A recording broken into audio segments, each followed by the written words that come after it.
She's a murderer! It was my mother-in-law who shouted this and lunged at me. I instinctively dodged, and my mother-in-law furiously banged on the hospital room door. I was at the hospital because I had been summoned by my mother-in-law just moments ago. She had told me to hurry and come because my husband had been in a car accident. I had rushed over in response to her call, so why was she treating me like this? What happened? What do you mean? I shouted, keeping my distance from my mother-in-law. You pushed my son into the road, didn't you? I was momentarily stunned by my mother-in-law's words, but I vehemently denied it. I did no such thing. Who told you such nonsense? Hearing my words, my mother-in-law smirked. Just as I was wondering why, a voice came from behind me. It was me. Pretty bold of you to call it nonsense after pushing someone. The voice came from my husband, lying in the bed. Both his legs were bandaged, and he was looking at me with utter contempt. My name is Jennifer. I am a 27-year-old homemaker. Before getting married, I used to work as a secretary in a small company, and I met my husband, Robert, through a mutual friend. My husband and I are the same age. He worked in a different company in the same industry, and we hit it off talking about our jobs from the very beginning. After a while, my husband proposed to me, and I resigned from my job to move closer to him. My husband lived with his parents, so we had to look for a new place for us. However, we couldn't find a suitable place that we both liked, and my husband said, "I know it's a bit sudden, but I've always thought it would be nice if we could live with my mom, who's not in the best of health, at my parents' home. Of course, it would have been best if we found a good place on our own. My mom isn't forcing us, but she did mention it would make her happy. So, please, can we?" Realizing his intentions, I noticed that my husband probably never really wanted to find a new place for just the two of us. Still, I felt my husband was trying not to impose this on me right away. I was uneasy about living with my mother-in-law so early into our marriage. However, when we visited his parents' house to introduce ourselves before getting married, I got the impression that my mother-in-law was a kind and cheerful woman. Additionally, there weren't many homes as grand and well located as theirs. I told my husband, "All right, I get it. But remember, I'm not familiar with your mom or how things work in your house. So you need to guide and advise me a lot, okay?" Then my husband said with a smile, "Of course. We'll work together, I promise." So, I agreed to move in with him. From the start of our life there, my mother-in-law said, "Don't be too nervous, Jennifer. You're like a daughter to me, so feel at ease." Since my mother-in-law wasn't very healthy, I took over most of the household chores. Their house was big, making cleaning quite a chore. But I did my best to keep it spotless every day. I also made an effort to cook meals, especially for my mother-in-law. Thanks to that, my mother-in-law often said, "Jennifer, your dishes are always so delicious. I'm so happy to have you as my daughter-in-law." Finishing every bite. With every passing day, my initial nervousness started to fade. However, an incident soon shook the harmonious living situation with my mother-in-law. One day, as I was serving dinner to my mother-in-law as usual, she took a bite and murmured, "The flavor is a bit strong today." That evening's meal was beef stew. I hadn't changed the seasoning at all from what I usually do. Puzzled, I quickly replied, "I'm sorry, maybe I added a tad too much salt today." My mother-in-law responded with her usual smile, "Don't worry about it. It's still tasty." That put my mind at ease for the moment. I remembered reading somewhere that when you're tired, you tend to season your food more heavily. So I thought to myself, am I that exhausted? Maybe I should go to bed early tonight. And so, I hit the hay earlier than usual. But from that day on, every time I served a meal, my once cheerful mother-in-law seemed to become upset. Meal times started to become stressful for me, and I began to walk on eggshells around her.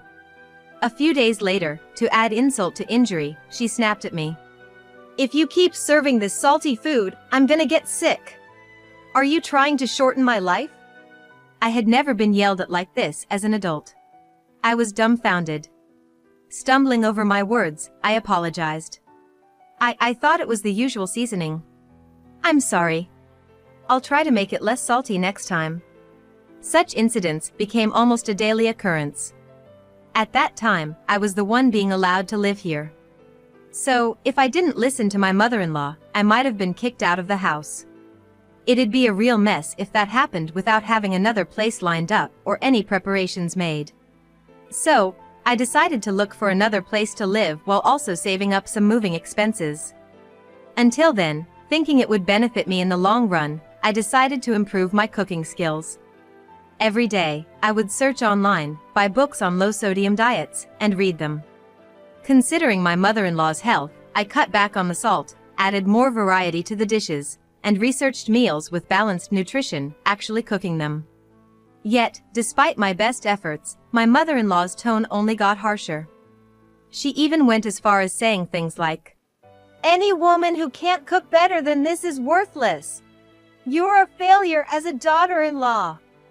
Around this time, my mother-in-law started to subtly monitor my actions. She'd swipe her finger across the floor I had just cleaned and say things like, This cleanliness is about a C+. Maybe you should clean it one more time? Even when I just went out to do some shopping or to grab something from a convenience store, she'd fret. Don't go out alone. Are you planning on running away? Every time I left the house, I'd reassure her. I promise, I'm not going anywhere. Please, just relax. However, for a while, my words didn't seem to help, and my mother-in-law began watching me almost constantly. It left me with no free time for myself. However, those days suddenly came to an end just a few months later. One day, my mother-in-law said, Jennifer, I'm not gonna comment on your actions anymore. It's been making things awkward between us. And she told me this with a warm smile. I was taken aback and replied, Really? I'm glad to have earned your trust. While I was relieved, considering her previous obsession, I couldn't genuinely be happy about this change in her. I started to suspect my mother-in-law was watching me in some other way. Sure enough, my hunch was spot on. After some digging, I discovered that my mother-in-law had secretly placed a GPS tracker on me. In this day and age, it seems there are ways for someone to put a GPS on another without their knowledge, and it scared me. I felt like I was at my breaking point, but even if I confronted her in anger, I couldn't deactivate the GPS without confiscating my mother-in-law's phone. I hoped that if I talked to my husband about it, he would say that tracking me with GPS was over the line. So, one night after my mother-in-law went to bed, I said to him, All day, while you're at work, I feel like your mom is watching everything I do. I used to get compliments on my housework, but now she grades every little thing I do and even berates me sometimes. I'm working just as hard as I used to. The constant surveillance from the GPS is really getting to me. I haven't been able to relax at all lately. However, Robert just replied, Maybe she put the GPS on you because you're sloppy with your chores. You should realize your own shortcomings. He defended her. I was dumbfounded and close to snapping. But, since my mother-in-law was sleeping in her bedroom, I couldn't start an argument. It dawned on me that I had no allies in this house. The only person I could confide in was a close friend from my hometown. Occasionally, we'd exchange messages, and that's how I'd relieve some of the stress. My parents were too busy to help, and their house is quite a distance from here. From that day, my communication with my husband dwindled significantly. One day, before heading to work, my husband casually mentioned, Work is gonna be crazy for a while. There's a promotion on the line, so I won't be coming home for a while. With my husband gone for a while, it'd just be me and my mother-in-law. Honestly, living with my mother-in-law, who constantly monitors and criticizes everything I do, feels daunting. But I can't leave my mother-in-law alone since she has health issues and occasionally needs assistance. I resolved to endure it until my husband returns. If my mother-in-law's snide comments don't cease, when my husband returns, I decided I'll tell him strongly. I can't take it anymore mentally. I might leave. As I was thinking about this, the next day, my mother-in-law asked me to do some shopping for her. Jennifer, Could you go to the supermarket in the next town over? They have a sale on toilet paper today. My mother-in-law showed me a map and pointed out the supermarket she was referring to. It would take about an hour on foot to reach this supermarket. However, we usually get our toilet paper from a nearby store, and the price isn't different. I wondered why she wanted me to buy from that specific store and was momentarily at a loss for words. My mother-in-law then urged, Come on! They might run out, hurry! If we miss today, we can't get it at that price. This brand is exclusive to that store, and it's been highly recommended by the neighbors. So please, get going! And with that, she turned on the TV. I let out a silent sigh, so my mother-in-law wouldn't notice. If I were to say, Come on, they have toilet paper at the supermarket I always go to. I don't want to go that far. She'd probably get even more upset than usual. While I thought it was a hassle to go, the idea of being away from my mother-in-law for an extended period due to the supermarket's distance made me feel a bit relieved. To diffuse the tense atmosphere, I chuckled. I've never been to that store, and I have a terrible sense of direction. But I'll try following the map. And left the house without making her upset. What am I doing every day? After finished shopping and on my way home, I inadvertently muttered to myself. That's when my cell phone rang. It was my mother-in-law. You took so long shopping! Thinking she'd scold me for that, I nervously answered the call. However, my assumption was entirely wrong. As soon as I answered, my mother-in-law hastily said, Robert's been in an accident and is in the hospital. He's in critical condition. Come immediately! This caught me off guard, and my mind was racing. Wait, Robert's hospitalized? That's all I could muster. Though I wanted to ask more, my mother-in-law hung up abruptly. Without being able to get more details, my anxiety only continued to grow. All I knew was that my husband had a severe injury that required hospitalization. Was he in a life-threatening condition? Or was he bedridden and unable to communicate? Lost in these thoughts, I felt distant from reality on my way to the hospital. After what felt like hours, praying he was okay, I hesitantly opened the door to my husband's room. Spotting Robert lying on the bed, I shouted, Robert! Are you okay? I rushed over to my husband. As for my husband seemed to be conscious. But my husband avoided my eyes. Just when I was pondering this, my mother-in-law suddenly stood up and yelled at me. Robert has broken both his legs badly. It's all because of you. What are you gonna do about it? What? Me? I had no clue about the incident and stood there dumbfounded. My husband then looked at me with a sneer. Don't play dumb. I was on a field job, and suddenly you pushed me from behind. I got thrown onto the road and got hit by a motorcycle because of you. Incredibly, even the victim, Robert, was blaming me. I didn't do anything. Though I tried to deny desperately, my mother-in-law told me. Enough of your noise! How many times do I have to say it? You're the culprit. Admit it. What you did is just like murder. So, pay for the medical bills and emotional suffering he has, and get a divorce. You wretched woman! Despite being innocent, being treated as a culprit was unbearable. I asserted. Wait a minute! No matter how you think about it, I didn't do anything. I wasn't even at the scene, and I didn't know Robert's work schedule or his days off. I had to avoid being treated as guilty at all costs. At that moment, police officers and a woman entered the room. The officers greeted my husband and went to talk to the attending doctor. The remaining woman looked at me, her face registering recognition. Thank you so much earlier. I'm sorry for barging in like this. My apologies for the late introduction. My name is Smith. I'm actually Robert's supervisor. I came to visit and hear the story, she said, reaching out to me and giving a courteous greeting. My husband's eyes widened. What? You know her? He exclaimed. I gave Robert a nod and said, well, sort of. Then looked over at Mrs. Smith. Actually, this morning, I noticed something my husband had forgotten. My goodness. I need to deliver this right away. What my husband forgot was, incredibly, the key to the company car. I remembered my husband mentioning he occasionally brings it home, the key for the car he uses for work. I tried to call my husband right away but couldn't get through. I decided to go to the company and deliver it personally. And when I hurriedly brought the key to the office, the woman who assisted me was Mrs. Smith. Unaware of all this, my husband pointed at me and said to Mrs. Smith, "Mrs. Smith, you might want to avoid dealing with her. She's really no good, the worst, actually." Remaining composed, Mrs. Smith asked my husband, "Why do you think so?" He began fervently. "Because it's all her fault I'm hurt this bad. I was out and about when she suddenly pushed me from behind, and I ended up in the road.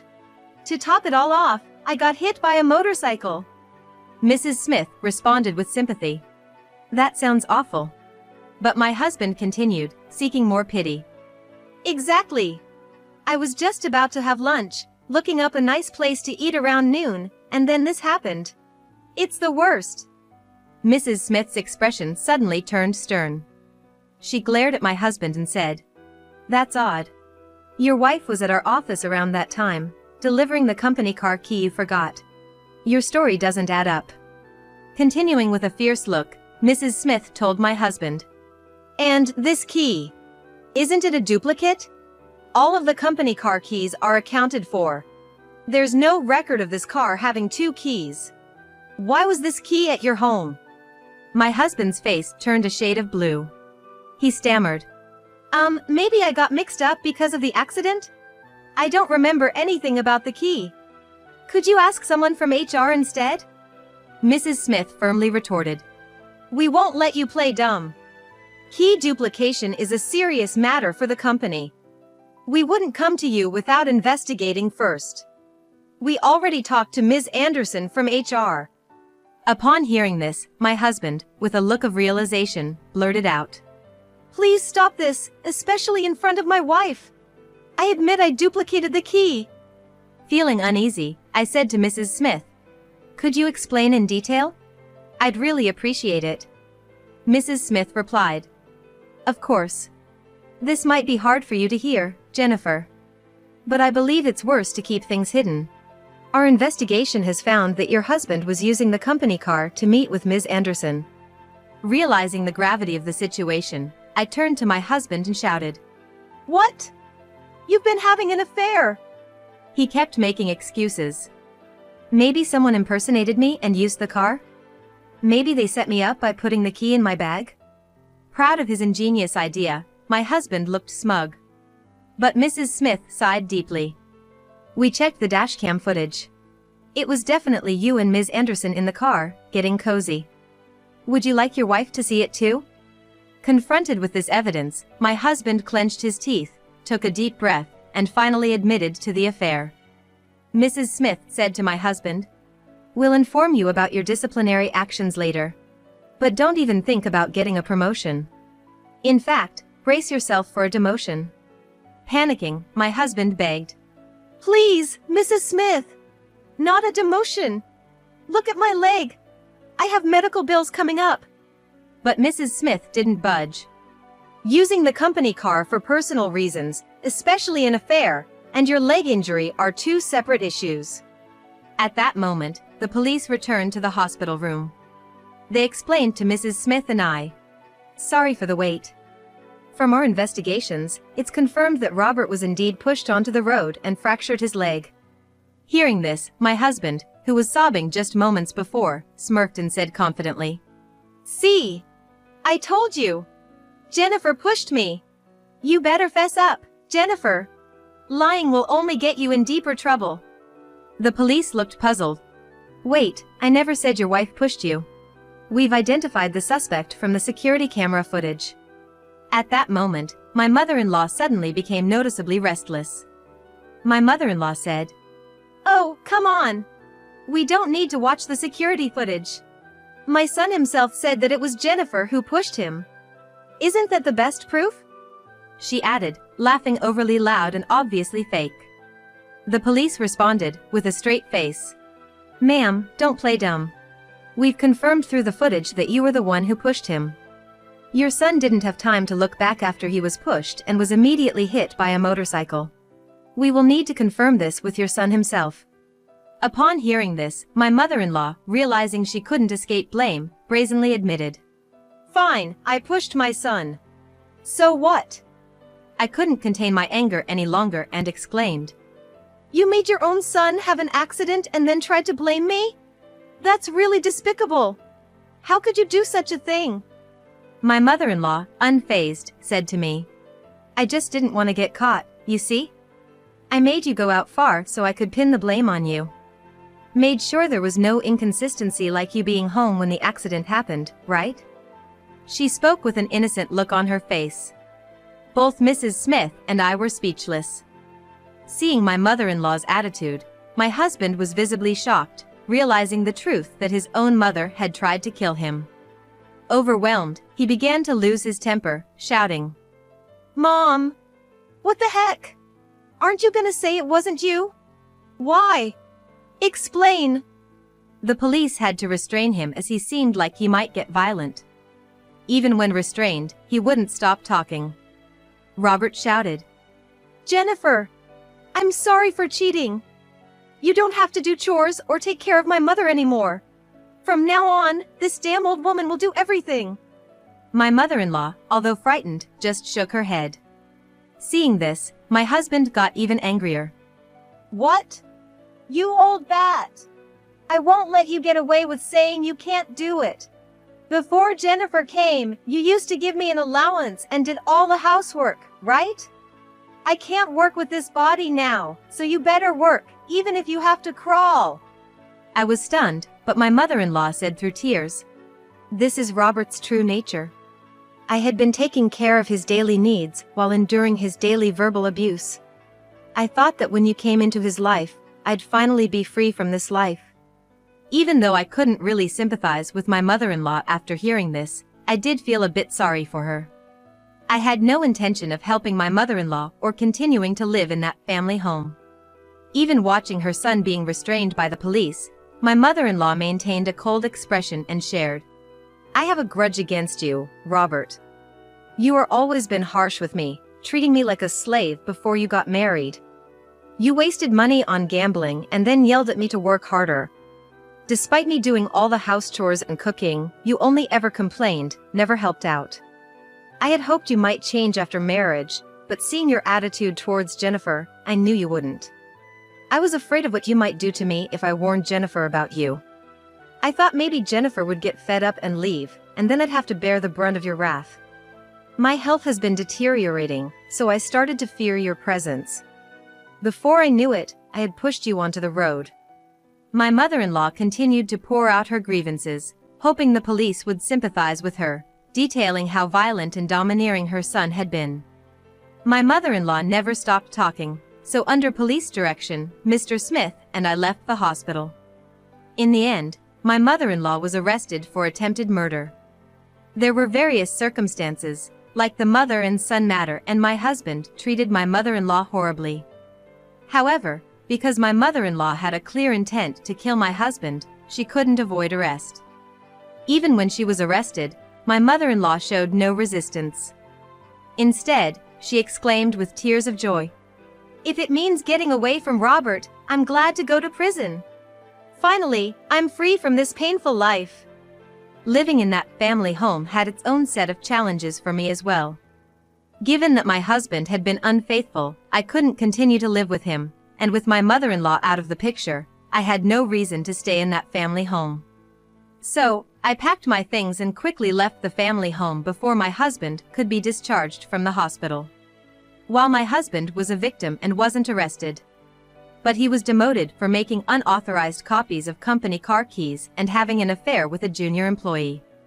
On top of that, he had been embezzling funds by claiming personal dinner dates as business expenses, which led to his termination. Naturally, he received no severance pay. He even faced claims for the financial damages he caused the company. My husband complained to his employer, saying, "Wait a minute! I've been working here since I graduated, and you're not gonna give me a dime? What a terrible company! I don't need a job like this." He apparently didn't realize the gravity of his misdeeds. My husband was gonna marry his mistress, but the other hand, Ms. Anderson didn't want to take care of my husband after he broke both his legs, and she said she didn't need an unemployed man and took off. So, he ended up being all alone. I divorced my husband. I made sure to claim emotional sufferings they caused from both my husband and Ms. Anderson. I kept his contact until he paid the full amount, during which I received emails almost daily where he'd say things like, I'm sorry. I'll reflect on my actions. I wish we could start over. I felt threatened, so I blocked his contact once everything was settled. As for me, I found a new home, told my situation, and returned to my old job. Although I had once resigned, everyone at the workplace warmly welcomed me back. Since I don't have children, I decided to immerse myself in my work and further my career. I'm living my life sincerely every day.